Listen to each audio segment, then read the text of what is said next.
Well, we really never got notice, but we saw all the activity in the neighborhood, and the smell was so strong, and the winds were just incredible.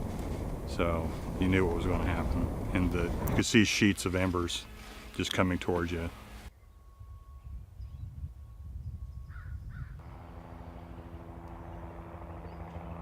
We walk and see our neighborhood flatten. It looks like a bomb has gone off in our neighborhood.